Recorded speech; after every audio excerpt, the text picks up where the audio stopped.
둥둥 수요 특강 달을 가리키다.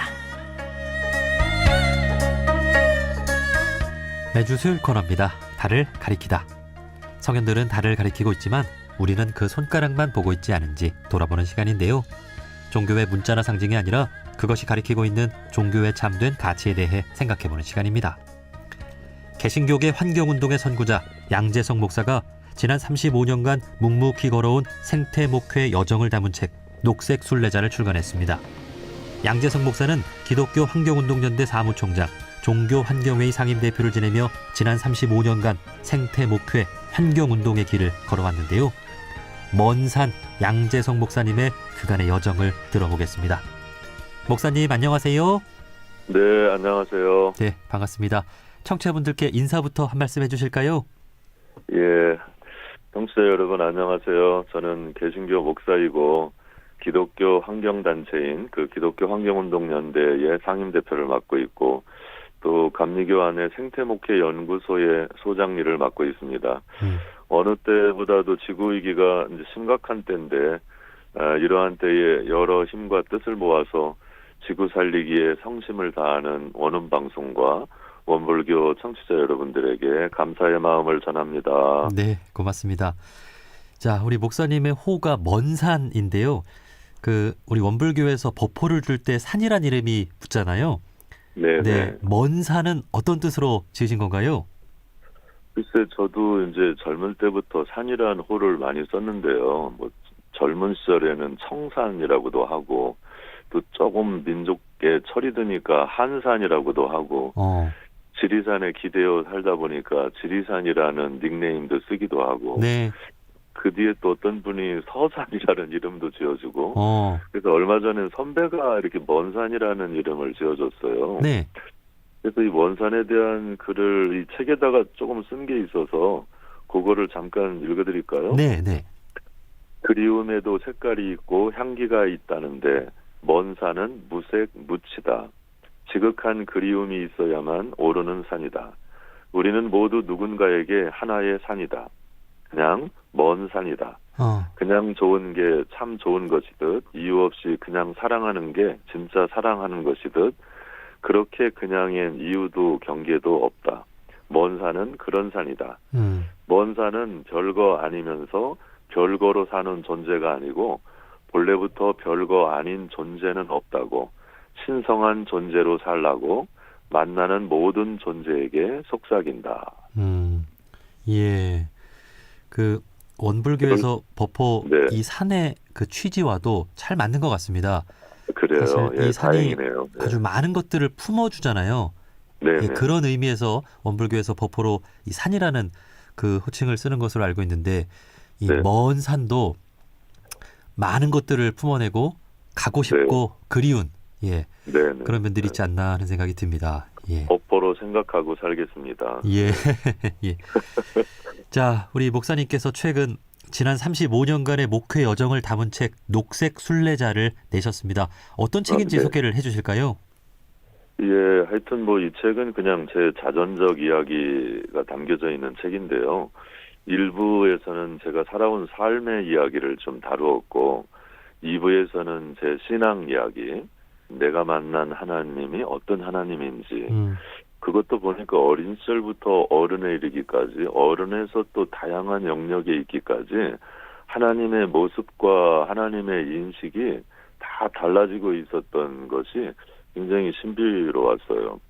그리고 3부에서는 이제 제가 한 30여 년 동안 환경 현안에 참여했던 그 현안에 대한 느낌, 거기서 보고 들은 거, 그리고 그러한 것들에 대한 신앙과 신학적인 이해를 또 이렇게 토대로 한 그 이야기. 그래서 대략 한 3파트로 이렇게 이야기가 이제 전개되고 있습니다. 네. 목사님의 삶과 신앙 그리고 환경 운동을 하면서 있었던 이야기들이 이 책에 담겨 있군요. 네. 오늘 인터뷰를 통해서 이 3가지를 종합해서 오늘 또 많은 이야기를 해주실 것 같습니다. 네. 목사님께서 처음 생태 목회를 해야겠다고 마음먹은 계기가 있으신가요? 제가 이제 대학교 때 만난 선생님 중에 한 분이 이제 한국공예문제연구소 소장님이셨어요. 이제 그분이 늘 환경 이야기를 많이 해주셨고, 이제 결정적인 건 86년 구소련이죠. 체르노빌 핵발전소 폭발 사고. 네. 이게 이제 저한테 굉장히 큰 충격을 주었고, 이 환경 현안이 인류 전체를 다 붕괴시킬 수도 있겠구나. 그런 생각을 하고 관심을 갖기 시작하다가 90년 첫 목회를 나가서 예수님이 목회를 하셨다면 어떤 목회를 할까라고 네. 생각해 보니까 그게 이제 생명을 살리는 일하고 평화를 세우는 일이었어요. 네. 결국은 생명을 살리는 일이 구체적으로 하면 이제 환경운동이었는데, 그래서 아마 이제 환경운동에 관심을 갖고 참여하게 되어졌습니다. 예. 기독교적인 관점에서 이 생태 목회가 중요한 이유는 무엇일까요? 기독교의 하나님은 창조주라고 고백하거든요. 그러니까 이 세상의 만물은 다 하나님이 창조하셨고, 만물 안에는 하나님의 신성과 보이지 않는 능력이 있다라고 믿는 게 이제 기독교 신앙의 한 중심인데, 그런 의미로 보면 이제 어떤 이제 만물도 함부로 대할 수 없는 게 기독교 신앙이라고 볼 수 있거든요. 네. 그리고 실제 이제 이 구원의 대상은 사람만이 아니라 피조 세계도 구원을 기다리고 있고, 그리고 창조 세계를 잘 지키고 보존하는 일은 하나님이 태초에 인간에게 준 첫 번째 사명이에요. 그런 차원에서 이제 환경운동은 단순히 그냥 이 세상에 좋은 운동이 아니라 이건 기독교 신앙하고도 깊이 연동되어져 있는 근데 신앙운동이다. 이렇게 도와질 수 있습니다. 네. 그 성공회의의 한 신부님으로부터 만물 안에 깃드신 하나님이란 표현을 제가 들은 적이 있는데, 예. 환경운동을 하시면서 이제 목사님도 그런 관점도 갖고 계시겠어요? 예, 그렇죠. 예. 그동안 이제 생태 목회를 35년간 해 오시면서 기억에 남는 일, 또 보람 있는 일도 많이 있으실 것 같은데 어떤 일들이 기억에 남으시나요? 그 기억에 남는 일, 보람된 일이 참 많은데요. 그 중에 이제 제가 그 지리산 그 댐 반대 운동할 때 일인데요. 그 처음에는 그 수몰 지역 그 댐이 건설되면 수몰되는 지역 주민들이 그 댐이 들어오면 자기들한테 굉장히 유익을 줄 거라고 생각해서 네. 이 반대 운동하는 사람을 굉장히 싫어했어요. 예. 근데 이제 제가 가서 이제 반대 운동하고 그러니까 목사가 기도나 하지 왜 괜한 일에 참여해가지고 네. 이렇게 우리 마을을 못 살게 구느냐 이러면서 이제 막 꾸중을 했는데, 나중에는 이분들이 수몰되어지면 우리에게 훨씬 손해가 되는구나라는 걸 알게 됐어요. 그래서 나중에는 적극적으로 이제 반대 운동에 참여하고 경상남도 도청에 이제 버스 타고 가가지고 도지사한테 시위하고 이런 것도 이제 같이 해봤는데, 결국은 이제 댐이 백지화 됐죠. 김대중 정부 시절에. 네. 그리고 나서 마을 주민들이 목사님 때문에 우리 동네가 살았다고 이렇게 고백할 때가 굉장히 보람이 있었고, 또 그 백지화가 되어진 이제 어쩌면 국책 사업으로 진행하던 사업인데 그 사업이 백지화가 됐거든요. 네. 이것도 그 당시에는 엄청난 결과물이었죠. 그래서 이런 운동들이 굉장히 보람이 있었고, 또 이제 4대강 그 반대 운동할 때 그 생명의 강 모시기 100일 순례를 이제 4대 종단 지도자들이 했잖아요. 그때도 4대 종단 성직자들이 100일 동안 같이 자고 같이 먹고 저걸 할 수 있을까? 뭐 아니나 다를까 이제 뭐 군데 시간마다 이제 사단이 일어나긴 했는데 아주 훌륭하게 그거를 100일 동안 해냈는데요. 와. 저는 이 100일 순례는 노벨 평화상감이라고 생각해요. 와, 그랬었군요. 이건 굉장한 이제 사건이었었는데 우리가 이제 스스로 그 자리매김을 잘 못해서 그런데 하여튼 그때 굉장히 큰 보람이 있었죠. 비록 이제 4대강 사업을 막아내진 못했지만 아마 이제 투쟁 일변도의 그 운동을 이제 어쩌면 이런 생명의 강 모시기라고 하는 어떤 깊은 성찰과 영성적 운동으로 아마 전환시킨 그 소중한 이제 운동이 생명의 강 모시기 이제 그런 그 100일 순례였죠. 예. 그때 종교인들 간의 그 하나된 마음을 좀 느낄 수 있었을 것 같습니다. 네. 예. 그리고 이제 환경 운동을 하시면서 느끼시겠지만 하나만 알고 둘은 모르는 경우들이 많은데 예, 이렇게 알고 보면 많은 것들을 더 생각해 보면서 환경운동에 임해야 되겠다 그런 생각이 듭니다. 네. 자, 지난 35년간 이제 목사님께서 개신교계의 선구적인 환경운동가로 활동을 해오셨는데 개신교계의 환경운동에도 많은 변화가 있었죠? 변화가 이제 많이 있었긴 했는데 이제 어떻게 보면 이 환경이 이렇게 위기에 몰리는 이런 상황을 토대로 해보면 이제 굉장히 미약한 거죠. 발전 속도가 이제 느리고 그럼에도 불구하고 변화가 분명히 있었어요. 실제 이제 개신교 일반 사회 환경운동의 단초가 된 건 86년도 체르노빌 사건이었어요. 네. 그리고 이제 개신교가 신학과 신앙적으로 이 환경 문제를 보기 시작한 게 이제 태안 기름 유출 사고 그리고 4대강 개발에 대한 입장이었어요. 근데 여기에다가 이제 2011년도에 후쿠시마 이제 핵발전소가 폭발하면서 굉장히 환경 문제를 심각하게 인식하기 시작했고 이제 기후 위기로 인한 이 지구 위기 사안에 이제 귀를 열기 시작하여서 지금은 이제 탄소 중립 선언을 실제 이제 21년도에 진행을 했고요. 이제 2040년까지 탄소 중립 로드맵을 발표했고, 그리고 지금은 이제 교단들마다 탄소 중립 선언은 물론이고, 지금 녹색 총회를 준비하고 있고, 진행하기도 하고, 예. 그리고 기후 특별위원회라고 하는 걸 구성해서 지금 그 프로젝트, 기후위기 캠페인 뭐 이런 것들을 진행하고 있어서 어떻게 보면 상당히 많이 대중화되고 보편화됐다고 볼 수 있습니다. 목사님께서 초석을 낳아주시고 열심히 그 환경운동을 해주셨기 때문에 지금 NCCK를 비롯해서 우리 개신교 교단들이 이 기후 변화에 이렇게 맞서서 활동하고 있는 게 아닌가 그런 생각이 듭니다. 목사님의 이 생태 목회 여정에서 또 이웃 종교인들 간의 어떤 만남과 협력도 빼놓을 수가 없을 것 같아요. 그렇죠. 예, 이 환경 문제는 이제 생명과 직결되는 문제고 생명 문제는 결국 모든 종교의 중심적 교리잖아요. 예. 그래서 환경 현안에 모든 종교들이 다 나서게 됐어요. 실제적으로 지리산 댐 이제 반대 운동 할 때도 거기 지리산 주변에 4대 종단이 나서서 지금도 아마 지리산권 종교연대라는 이름으로 이제 활동을 하고 있고 20년이 지금 지났는데도 불구하고 그리고 지금 그 뭐 합창단 종교인 그 합창단을 만들어 가지고 그런 생명 파괴 현안들이 있는 곳에 찾아가서 노래도 부르고 그런 재미있는 활동들을 하고 있고요.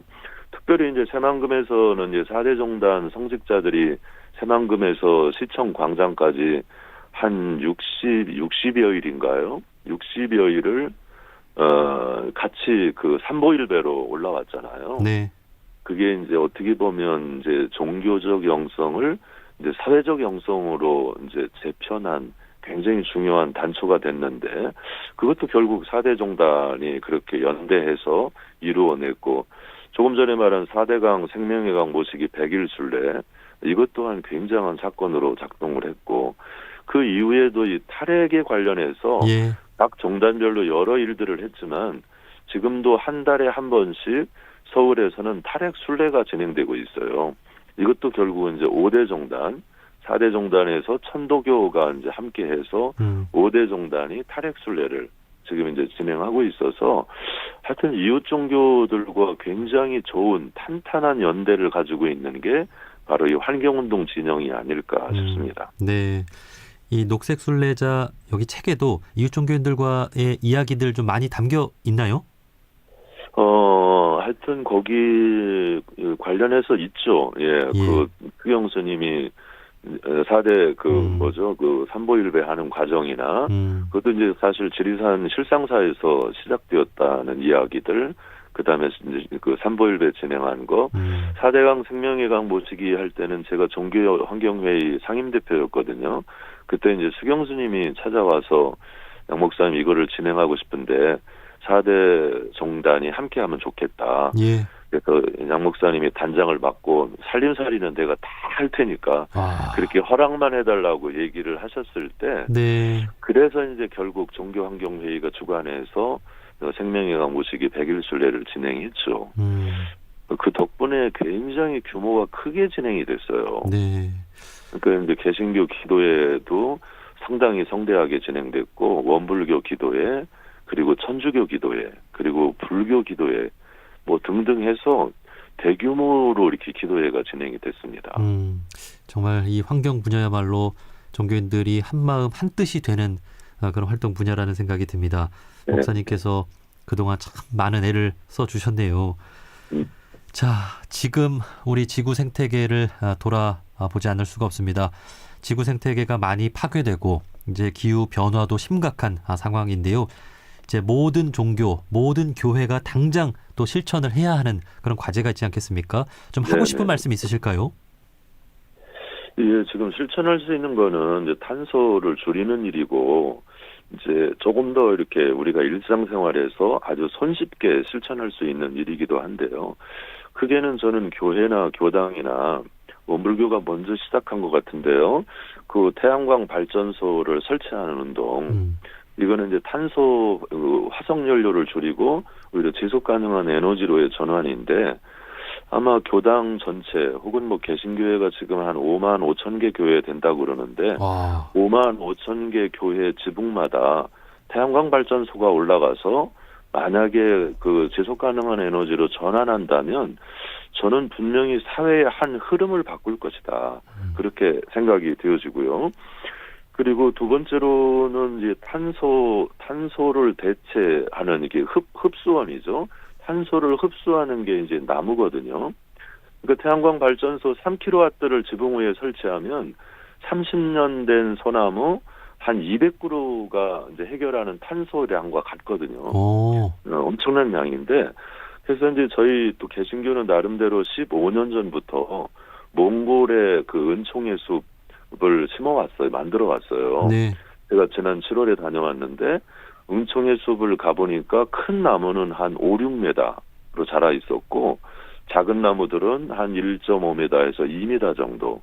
그래서 10만 평의 그 숲이 큰 숲이 돼 있었어요. 그래서 굉장히 감동스러웠는데, 이렇게 이제 한 그루 나무를 심는데 한 1만 원 정도를 낼 수 있다면, 우리가 우리나라에서 발생하는 거를 다 우리나라에서 흡수하지 않아도 네. 다른 나라의 나무를 심어서 흡수해도 그게 이제 그 국제사회에서는 흡수하는 거로 인정을 받을 수 있거든요. 아, 그래요? 그런 차원에서도 이런 몽골이나 제3세계나 뭐 향후 북한이 문이 열리게 된다면 북한이 70%가 민둥산이라니까, 예. 북한 쪽에 나무 심는 일도 굉장히 중요한 일이겠고, 그리고 대중교통을 이용하고, 그리고 이제 탄소 헌금이라고 하는 걸 좀 하면 어떨까. 내가 탄소를 많이 발생시키면 그거에 대한 페널티를 헌금으로 내는 건데, 지금 가장 많이 탄소를 발생시키는 게 항공료거든요. 비행기 값인데, 항공료의 5% 정도를 페널티로 내자. 그리고 자동차를 타고 다닐 때 100km 달릴 때 1,000원 정도의 페널티를 내자. 그래서 그거 돈을 모아서 태양광 발전소를 교당이나 교회에 세워주고, 그리고 몽골이나 제3세계에 나무 심는 비용으로, 펀드로 작동을 시키자. 그러면 오히려 이 화석연료 사용을 줄이고, 오히려 이 탄소도 저감시키고, 지속 가능한 시스템이 함께 할 수 있지 않을까 싶습니다. 네. 예. 자, 지금 목사님 말씀 우리 종교인들이 다 잘 들었을 것 같습니다. 모든 교회에 태양광 시설을 설치를 하자, 나무를 심자, 또 대중교통을 이용하고 탄소 헌금을 해보면 어떻겠냐 하는 제안까지, 많은 분들이 기억을 하고 실천도 함께 했으면 좋겠습니다. 35년간 생태 목회를 열심히 해 오셨습니다. 마지막으로 목사님의 남은 목회 여정은 어떻게 될까요? 글쎄, 저도 이제 좀 고민 중에 있는데, 제가 이제 3년 전에 기후위기 시대에 가장 심각한 게 뭘까라고 고민하니까 그게 식량 문제하고 에너지 문제였어요. 앞으로는 이게 이제 생존의 문제가 되는데, 식량도 우리가 이제 자기가 먹을 식량을 자기가 직접 만들지 않으면 이제는 안전하게 식량이 공급되지 않는 시대가 오거든요. 그리고 에너지도 우리나라가 97%를 수입하는 나라예요. 아, 그래요? 그러니까 지금 이런 방식으로 계속 에너지가 안전하게 들어올 수가 없어요. 그럼 결국은 이제 에너지와 식량을 자급하는 삶의 구조로 바꿔나가야 되는데 그게 결국은 저는 이제 농촌으로 귀농하는 거였어요. 네. 그래서 3년 전에 여기 전라북도 장수군에 이제 가나안 초대소라고 하는 이름을 열고 이제 귀농을 했습니다. 그래서 주중에는 주말에는 서울에서 목회를 하고 주중에는 이제 장수에 내려와서 농사를 짓고 있는데 앞으로는 이 농사 공동체를 형성하려고 그러고 그래서 여기서 생태 교육 또 생태 영성을 훈련할 수 있는 그런 장소로도 활용하려고 그러고 직접 농사를 체험할 수 있는 그래서 한 5가정에서 10가정 정도가 자급자족하는 마을 공동체를 구성할 계획으로 지금 준비를 열심히 하고 있습니다. 네. 앞으로 한 20년 동안은 그 일을 하면서 지내볼까라고 생각합니다. 네. 장수에 가면 목사님께서 만나주시나요? 그러면요. 예. 예. 우리 양재성 목사님께 귀농이나 또 많은 우리 신앙적 관점에서도 이렇게 배움을 얻고 싶으신 분들은 좀 찾아가시면 좋겠습니다. 근데 장수에 내려와서 제일 환대를 해주신 분이 교무님 2분이세요. 아, 그래요? 예, 여기 장수교당하고 장계교당. 그래서 이분들의 환대 때문에 제가 이 지역 사회에 잘 적응할 수 있었어요. 아, 너무 또 보기 좋네요. 예. 자, 35년간 생태 목회를 해오신 우리 양재성 목사님께 정말 감사의 말씀을 드리고요. 앞으로도 또 귀한 활동 응원하도록 하겠습니다. 네. 녹색 순례자의 저자이신 먼산 양재성 목사님이었습니다. 목사님 오늘 말씀 고맙습니다. 네, 감사합니다.